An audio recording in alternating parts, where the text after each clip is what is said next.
Yes the student, this is Renu and welcome back to एसकेवीपी।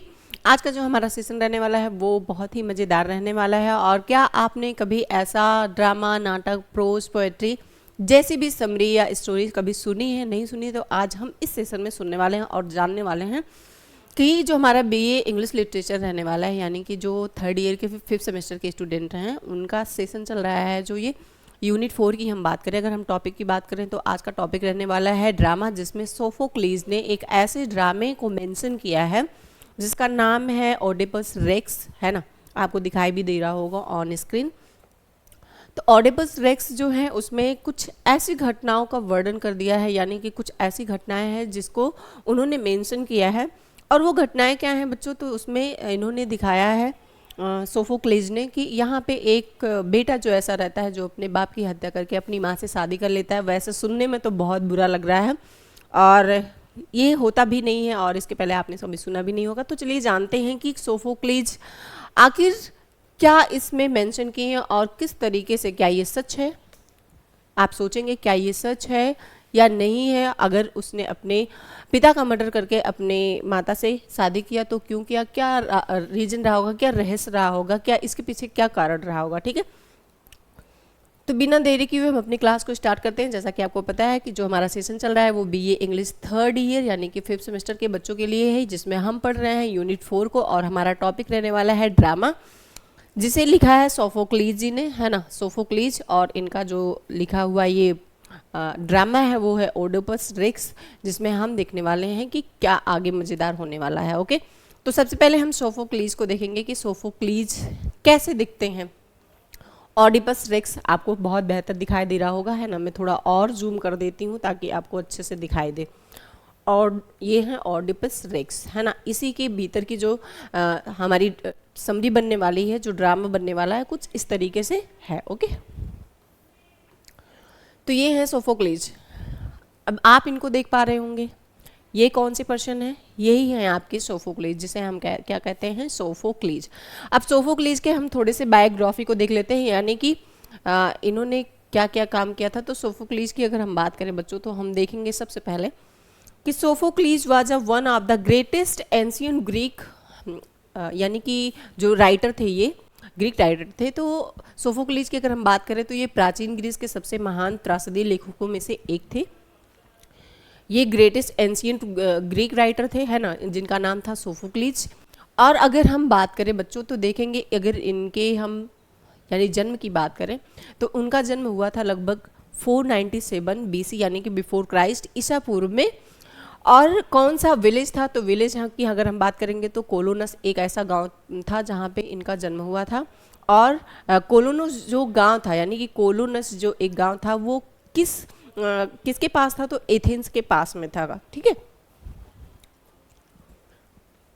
तो बच्चों देखेंगे कि Sophocles was one greatest ancient Greek tragedies में, यानी कि सोफोक्लीज प्राचीन के सबसे महान त्रासदी लेखकों में से एक थे। ठीक है, इस बात को हम जान लिए। सेकंड में जो हमारा पॉइंट बन रहा है, पूछता है कभी कभी, आफ्टर ऑल हमेशा पूछता है, ये he was born around 497 BC.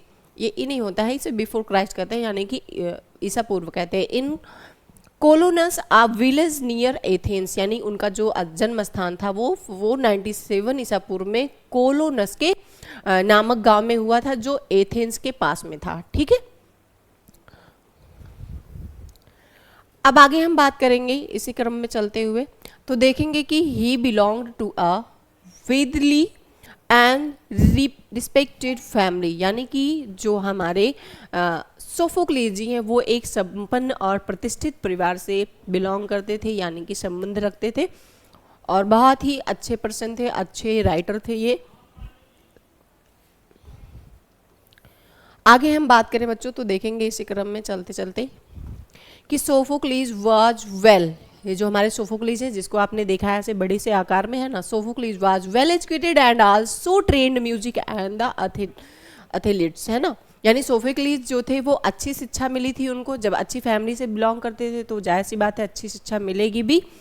और उनको क्या था कि संगीत का और खेलों में प्रशिक्षण लेना बहुत ही मतलब इंटरेस्ट लेते थे वो बहुत ज़्यादा। उनको मज़ा आता था, तो उन्होंने क्या किया था कि एजुकेटेड पर्सन भी थे वो, और अपने खेल में संगीत में बहुत रुचि भी लेते थे और उसमें प्रशिक्षण भी लिया था इन्होंने। किन की बात की जा रही है बच्चों? सोफोक्लिस की बात की जा रही है। और देखेंगे he begin writing plays in his early 20 years and quickly gained fame, यानी कि उन्होंने क्या किया था, सोफोक्लिस ने 20 की उम्र के आसपास इन्होंने एक नाटक लिखना शुरू किया, और जब ये नाटक लिखना शुरू किए तो क्या किए, ये क्विकली गेन्ड फेम, यानी कि जल्द ही फेमस भी हो गए। जब इनकी उम्र 20 साल की थी, सोफोक्लिस 20 ईयर के थे, तो ये क्या किए थे कि ये कुछ लिखना शुरू किए, है ना, कुछ 20 साल की उम्र में लिखना शुरू किए, जिसे नाटक कहते हैं, जिसे ड्रामा कहते हैं। और जब इन्होंने लिखना शुरू किया तो उसी समय बहुत ही जल्दी ये क्या हो गए, फेमस हो गए थे। और आगे इन्होंने क्या क्या, मतलब इनका क्या क्या कार्य था उसके बारे में भी हम देखेंगे, देखते हुए चलते हैं हम। He wrote more than 120 plays, but only 7 have survived completely, है ना। उन्होंने क्या किया था, 120 से अधिक ड्रामा लिखे थे, 120 से अधिक ड्रामा इन्होंने राइट किए थे, बट लेकिन क्या हुआ कि 7 ही पूरी तरह से सुरक्षित रह पाए थे। 7 ही ऐसे थे जो बहुत ज़्यादा पब्लिश हुए, बहुत ज़्यादा लोगों को पसंद आए, जिसकी वजह से ये फेमस हुए।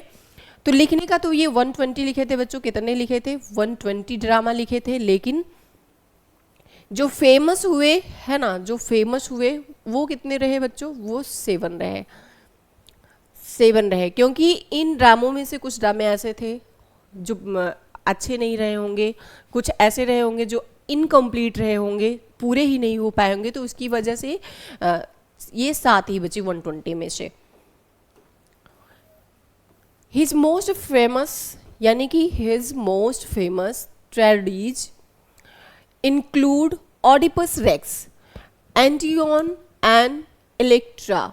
अगर हम बात करें बच्चों एंटीगोन की और इलेक्ट्रा की, तो इस पे ध्यान देंगे हम कि इनके जो सबसे प्रसिद्ध, अगर हम बात करें त्रासदियों में जो इनके ड्रामे थे, तो ओडिपस रेक्स था, एंटेनिगोन था और इलेक्ट्रा है, 3। तो कभी कभी पूछा जाता है बच्चों कि जो सोफोक्लीस जी हैं उनका लिखा हुआ कौन सा ट्रेडिजिकल इंक्लूड किया गया है, कौन कौन से मेन इनके ड्रामा हैं, तो हम नाम लेंगे ओडिपस रेक्स का, सेकंड ऑफ हम लेंगे एंटेनिगोन का, और हम थर्ड ऑफ में लेंगे नाम इलेक्ट्रा का। ठीक है, तो कौन कौन से नाम हमें मिले, पहले हम ओडिपस रेक्स का नाम लेंगे, ये हमारा मोस्ट इम्पॉर्टेंट है। सेकंड में हम देखेंगे कि एंटेनिगोन है ना, एंटीगोन, और फिर हमारा थर्ड में जो बनता है वो है इलेक्ट्रा। Okay, all right. अब हम देखेंगे Sophocles introduced important innovation in Greek theatre, है ना। सोफोक्लीस क्या किए थे कि ग्रीक में रंगमंच में कई बार महत्वपूर्ण बदलाव किए थे। जैसे ये ग्रीक के राइटर थे, ये तो पता है सभी को, आप सभी लोग जानते भी हैं कि जो सोफोक्लीस थे वो ग्रीक के ही राइटर थे। तो इन्होंने क्या किया था, ग्रीक में ही रंगमंच में कई होता नहीं है कि जब नाटक होते हैं तो कुछ चीज़ें रहती हैं कि उसे बदलाव करने की ज़रूरत होती है, और अचानक में ही सडन में ही ये क्या करते थे, उसी स्टेज पे ही वहाँ पे वो चेंज कर देते थे। कुछ कुछ महत्वपूर्ण चीज़ों में इन्होंने क्या किया था, बदलाव किया था। आगे देखेंगे बच्चों, तो आगे हम देखेंगे he added a third actor and stage and increased the size of the chorus. उन्होंने मंच पर तीसरे अभिनेता को जोड़ा और कोरस का आकार बढ़ाया। इन्होंने क्या किया था, अभी हमने क्या कहा कि जब मंच पे कुछ ड्रामा हो रहा था तो अचानक से उन्होंने उसमें कुछ परिवर्तन किया, और परिवर्तन क्या किया था कि एडेड अ थर्ड एक्टर, यानी कि तीसरे अभिनेता को जोड़ा, और कोरस का आकार क्या कर दिया था, इन्होंने मंच पर ही बढ़ा दिया था। His plays often focus of fate, free will and the moral responsibility. His plays often focus on fate, free will and moral responsibility, यानी कि उनके नाटकों में, उनके ड्रामे में अक्सर देखा जाता था कि भाग्य, स्वतंत्र इच्छा यानी कि सेल्फ, नैतिक जिम्मेदारियों के विषय में बातें होती थी, और उसी से रिलेटेड भी सारी चीज़ें रहती थी यहाँ पे। ठीक है, अगर हम इनके निधन की बात करें बच्चों तो हम इनके निधन को भी देख लेते हैं फटाफट कि he died around 406 BCE at the age of 90 of more, यानी कि इनका अगर जब निधन हुआ था, इनकी जब मृत्यु हुई थी, इनका जब डेथ हुआ था तो लगभग 400 ईसा पूर्व में इनकी उम्र कितनी थी, 19 ईयर के लगभग थी, है ना। और उससे अधिक उम्र में नहीं हुआ था, यानी कि लगभग वही था 19 ईयर ही। हम 91 नहीं कह सकते हैं क्योंकि किसी किसी बुक में ऐसा दिया रहता है कि 91 भी, तो 91 नहीं, ये 90 ही रहेगा एग्जैक्टली। 90 के ईयर में, 90 ईयर में ही इनका हुआ था, ठीक है। तो अगर हम और आगे बात करें कि इन जो सोफोक्लीज का हमारा बना हुआ लिटरेचर है, ये लिटरेचर भी लिखते थे ना, तो सोफोक्लीज का एक बना हुआ लिटरेचर है, लिखा हुआ लिटरेचर है, जिसे हम देख लेते हैं फटाफट। सोफोक्लीज इन्फ्लुएंस ऑन और drama and literature continue even today, यानी कि नाटक और साहित्य दोनों में सोफोक्लीज क्या थे, दोनों में ही इनका बहुत ज़्यादा इफेक्ट था, जो पहले भी था और आज भी बना हुआ है। ओके, तो बच्चों सोफोक्लीज को आपने देख लिया, उनके बायोग्राफी को भी देख लिया फटाफट। अब हम स्टार्ट करते हैं अपने इस ओडिपस रेक्स को, है ना। ओडिपस रेक्स एक ऐसा समरी है, मतलब समरी नहीं, हम इसका नाम देंगे, हम इसे एक ड्रामा के ही नाम से जानेंगे जो लिखा है सोफोक्लीज जी ने। तो इस कहानी में क्या होती है बच्चों की, थीब्स नामक एक शहर रहता है जिसमें अक्सर देखते हैं कि जब महामारी आती है तो बहुत भयानक आती है, जिससे पूरा, अगर वो गांव है, कस्बा है, क्षेत्र है, शहर है, तो अगर महामारी आ गई तो वहाँ के सारे लोग बहुत ज़्यादा पीड़ित हो जाते हैं महामारी से, और बच्चे बच्चे परेशान हो जाते हैं महामारी से, है ना। तो कुछ ऐसा ही है कि यहाँ पे हम देखेंगे प्लेग इन थेब्स, यानी कि the city of Thebes, Thebes का एक शहर है, is the suffering from a deadly plague, यानी कि थीब्स एक ऐसा शहर है जो भयानक महामारी से क्या कर रहा है, जूझ रहा है। अब आपका ड्रामा यहाँ से स्टार्ट हो गया है, ड्रामा स्टार्ट हो गया है। अब हम ड्रामा में देखेंगे धीरे धीरे कि किस तरह से यहाँ पे एक और ओडिपस नाम का व्यक्ति रहता है, उसके बारे में भी हम जान लेते हैं। तो आप थीब्स से परिचित हो गए। अब थीब्स के बाद हम आगे कहानी को बढ़ाते हैं और देखते हैं यहाँ पे क्या होने वाला है। People come to king Oedipus for help, यानी क्या करते थे लोग, जो वहाँ पे रहते थे थीब्स के, वो लोग क्या करते थे, राजा के पास जाते थे। यहाँ पे राजा कौन है बच्चों, तो राजा को देखेंगे, ओडिपस नाम का एक किंग रहता था, देखेंगे यहाँ पे, जिसका नाम अभी आपने देखा यहाँ पे किंग ओडिपस, जिसे हम राजा ओडिपस के नाम से जानते थे। तो लोग वहाँ पे गए, कहाँ पे गए, राजा ओडिपस के पास गए। किस चीज़ के लिए गए बच्चों, मदद के लिए गए, हेल्प के लिए गए।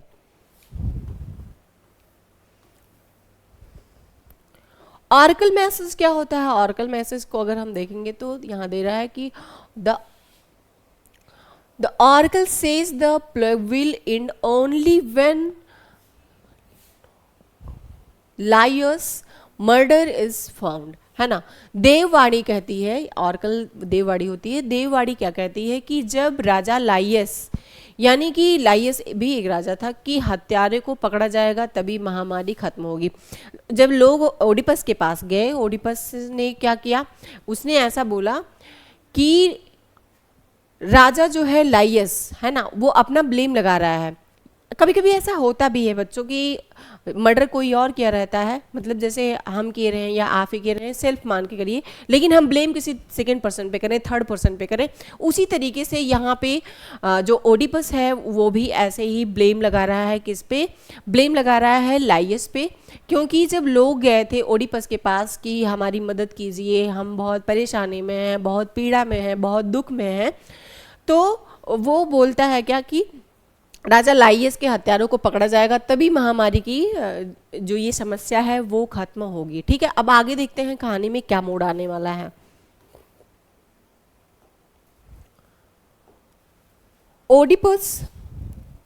Oedipus investigation. अब ओडिपस क्या है, वो कह रहा है कि इन्वेस्टिगेशन करो, यानी कि इसका क्या करो, विचार विमर्श करो और पता लगाओ क्या करना है कि किसने हत्यारा, कौन हत्यारा है, किसने हत्या किया है नहीं। तो Oedipus promise to find the killer and save Thebes. Oedipus कहता है और वादा करता है, यानी ओडिपस क्या करता है, प्रॉमिस करता है कि वह हत्यारे को खोजेगा और तभी शहर को बचाएगा। ये सारे लोगों से जो हेल्प लेके लिए आए थे, ओडिपस के पास गए थे जितने भी लोग, उनसे प्रॉमिस करता है ओडिपस कि मैं आपसे प्रॉमिस करता हूँ कि मैं बहुत ही जल्द हत्यारे का पता लगाऊंगा और इस शहर को बचा लूंगा, ठीक है। क्योंकि देववाड़ी यानी कि आकाश से एक आवाज़ सुनाई ही देती है कि जब तक हत्यारे का पता नहीं लगेगा ये महामारी खत्म नहीं होगा।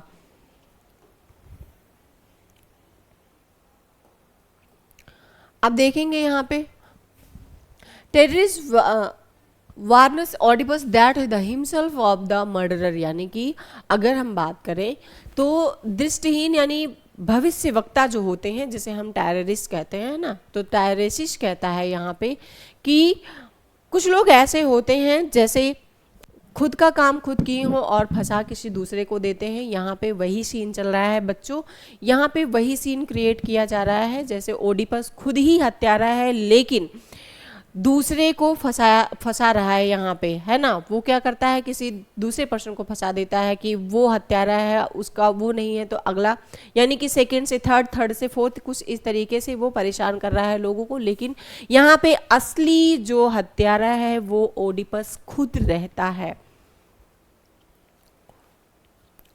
Oedipus become angry and damaged. जब यहाँ पे देखेंगे कि दृष्टिहीन भविष्यवक्ता, ये जो टायरेसिस रहता है, ये क्या रहता है, थोड़ा सा ब्लाइंड रहता है, इसको दिखाई नहीं देता है और ये थोड़ा भविष्य की भी बातें बताता है ना। तो ये जो टायरेसिस रहता है ये कह देता है कि ओडिपस खुद ही हत्यारा है, ये ढूंढने की क्या जरूरत है ना। तो ओडिपस जब इनकी बातों को सुनता है ओडिपस, तो ये क्या करता है, गुस्सा करने लग जाता है। क्या करता है, ओडिपस बिकम एंग्री, ये गुस्सा करने लग जाता है और गुस्सा करके क्या करता है, सारे आरोपों को कि मैंने नहीं किया है, ये झूठ बोल रहा है, टायरेसिस झूठ कह रहा है, मैंने ऐसा नहीं किया है, ये नहीं हो सकता, बहुत सारी चीजें उसने की, मतलब खुद को बचाने के लिए, खुद के सेल्फ प्रोटेक्शन के लिए, है ना। सारी बातों को निग्लेक्ट कर देता है और बोलता है कि मैंने हत्या नहीं की है। अब आगे देखते हैं क्या होता है बच्चों। अब पता चलेगा यहाँ पे कि जो क्वीन थी जिनका नाम था जोकास्टा, है ना, क्वीन जोकास्टा, ओडिपस वाइफ। आपने ओडिपस को देखा, ओडिपस तो किंग था ही, लेकिन अगर उनके हम वाइफ की बात करें, यानी कि ओडिपस की जो क्वीन थी, ब्यूटी क्वीन थी, उनका नाम था जोकास्टा। क्या नाम था बच्चों, Jocasta. Tells him that Laius was killed at a crossroads, है ना, यानी कि रानी जो जोकास्टा थी, ओडिपस की पत्नी, वो बताती हैं कि लाइयस की हत्या एक चौराहे पर हुई थी। अब देखो कि लाइयस तो मर गया था, ये तो सही है, लेकिन जोकास्टा क्या करती हैं, अपने किंग को यानी कि अपने हस्बैंड को याद दिलाती हैं कि क्या आपको याद है, कुछ समय के पहले की बात है कि लाइयस की हत्या एक चौराहे पर हुई थी। क्या आप याद कर पा रहे हैं, आपको याद आ रहा है। अब अचानक Oedipus realize he had killed a man at a cross roads year ago, है ना, यानी कि ओडिपस को थोड़ा सा याद आता है ना, थोड़ा सा याद आता है कि अच्छा कुछ सालों पहले एक चौराहे पर एक आदमी को मारा था, क्या वो मैं ही तो नहीं था। ऐसा ओडिपस सोच ही रहा होता है ना। जब उसकी पत्नी ने उसको याद दिलाया तो ऐसा ओडिपस सोच ही रहा था कि ये घटना तो मेरे साथ ही घटी थी, मैंने ही एक व्यक्ति को एक चौराहे पर मार दिया था, है ना।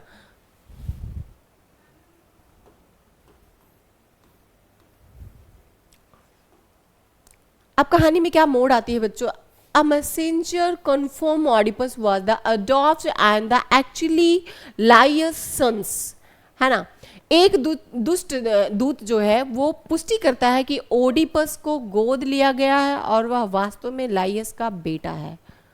अब कहानी क्या समझ में आती है, इस ड्रामे में क्या समझ में आता है, ये ड्रामा ही है, इसको रियल नहीं समझेंगे, रियल लाइफ से कनेक्ट नहीं करना है, इसको नहीं करेंगे, ठीक है। ओडिपस को क्या होता है कि यहाँ पे ओडिपस को गोद लिया गया है और वह वास्तव में लाइयस का बेटा है। जो व्यक्ति मरा है, जो हत्यारा है ना, एक हत्यारा है और एक की हत्या की गई है, जिसकी हत्या की गई है शायद वो ओडिपस का क्या रहता है, पिता रहता है। ये तो सोचो कि कहानी में कैसा ट्विस्ट आ गया है कि एक बेटा अपने बाप को मारकर अपनी माँ से शादी कर लेता है, कैसे, हाउ डर्टी, है ना।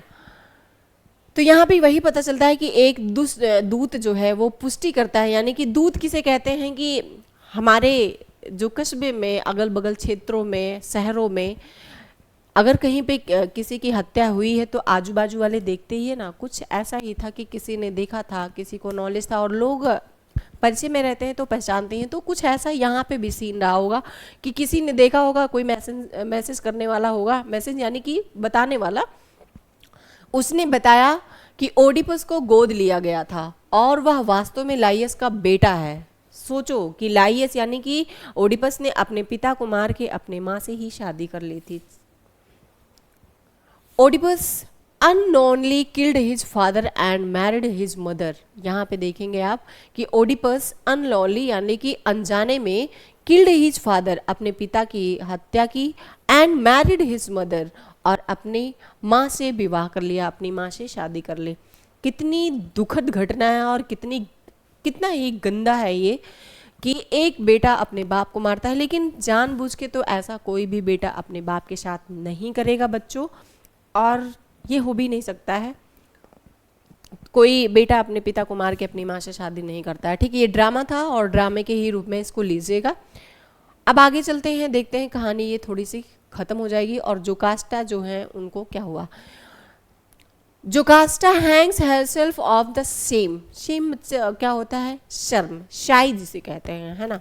जोकास्टा को जब पता चला कि मेरा जो किंग है यानी मेरा जो हस्बैंड है वो मेरा बेटा है, तो वो क्या कि इतना शर्म से परेशान हो गई, इतना शर्म उसे आ गया कि वो शर्म से आत्महत्या कर लेती है, सुसाइड कर लेती है ना। Oedipus blind himself in grief, Oedipus blind himself in grief and leaves thieves. Oedipus क्या करता है, दुख में अपनी आंखें फोड़ लेता है और थीव्स को छोड़ देता है ना। लेकिन ये जो घटना हुई थी, ठीक है, ये अनजाने में हुई थी, अननोनली हुई थी, है ना। किसी को ये जानकारी नहीं थी, वरना ऐसा कोई कर सकता है क्या भला, नहीं कर सकता। निष्कर्ष क्या निकलता है इसका, कंक्लूजन क्या है बच्चों, कि Oedipus Rex is the tragedy of fate, identity and truth. यानी कि ओडिपस रेक्स का जो भाग्य है, जो पहचान है, सत्य की एक दुखंत कहानी है। लेकिन इसको सत्य नहीं मानती, ये ड्रामा है तो सत्य कैसे हो सकता है, ड्रामा लिखा ही गया है, ठीक है, यह एक काल्पनिक ड्रामा था। तो बच्चों आज की क्लास कैसी लगी आपको, आप ज़रूर बताएंगे मुझे, है ना। और अगर आपको क्वेश्चन वगैरह भी चाहिए, PYQ चाहिए, तो आप बताते रहिए, उसके अकॉर्डिंग क्लास का सेशन और लेक्चर आता रहेगा आप सभी लोगों के बीच में। तो आप बताएंगे कि इसमें ओडिपस और ओकास्टा के बीच में क्या रिलेशन थे। आपको क्वेश्चन का यहाँ आंसर देना है कि जो ओडिपस और ओकास्टा थी, ओडिपस और ओकास्टा जो थी, इन दोनों के बीच के रिलेशन क्या थे, और ओडिपस किसका लड़का था, है ना, किसका पुत्र था ये, ठीक है। इन्हीं दोनों का आपको आंसर देना है। और ये सेशन कैसा लगा आपको ये भी बताएंगे कमेंट सेशन में। यूनिट 4 कंप्लीट हो चुका है। यूनिट 5 में अब हमने देखा यूनिट 3 में प्रोज को, फिर 2 में हमने प्रोज पढ़ा था, और 3rd में हमने पोएट्री पढ़ा, और 4th में हमने ड्रामा देखा। अब हम यूनिट 5 में चढ़ेंगे, जिसमें हम देखेंगे चाउसर को। चाउसर की अगर बात करेंगे तो बहुत ही फंटास्टिक, यानी कि चाउसर को फादर ऑफ लिटरेचर भी कहा जाता है। तो हमारा जो यूनिट 5 रहने वाला है बच्चों, वो है चाउसर के बारे में, जिसमें हम पढ़ेंगे चाउसर को। Unit 5 Chaucer, okay. चाउसर के बारे में देखेंगे तो चाउसर का आप लोग DO भी बताएंगे, यहाँ पे कमेंट में इनका बॉर्न बताना है, ओके। थैंक यू क्लास, फिर मिलते हैं अगले सेशन में।